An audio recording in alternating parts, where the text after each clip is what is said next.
ये राकेश मिश्रा है, रंगबाजों के फटार हुआ राजा जी का बड़ा ही जो और ये जो दाढ़ी जो वो देख रहे हैं अपना, ये भारत की चेतना की दाढ़ी है। 3 दाढ़ियां लग रहा पार्लियामेंट में चंद्रशेखर पीछे से ऐसा केसारी लाल यादव की मुस्कुराहट जो है ना फूल कटती है, ये आगे ठोकता है तो सतत ठोकता है, तो बड़ा कमाल का है।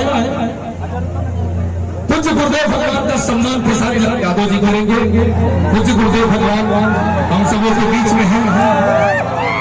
राकेश मिश्रा का सम्मान जी जी सर, हमारे पास लिस्ट है, लेकिन आप बाबा आप जिसको छू दे वही लिस्ट हो जाए। लाइए ना, आप ही कर दीजिए। ये हो जाएगा तो बार बार नहीं करना पड़ेगा, उसके बाद कार्यक्रम से हमारे समर जी का सम्मान दीपक सिंह जी करेंगे और हमारे राकेश मिश्रा जी का सम्मान अखिलेश कश्यप भैया ने लिखवाया है।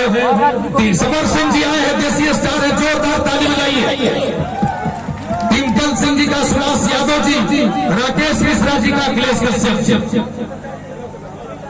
आ जाइए आगे आगे। अरे खुशी कक्कर आई है भाई, क्या बात है, खुशी आई है तो फिर खुशी आ गई। तो डिम्पल सिंह जी का सुभाष यादव भैया और खुशी के स्वागत डिम्पल जी करेंगे, डिम्पल की स्वागत खुशी करेंगे।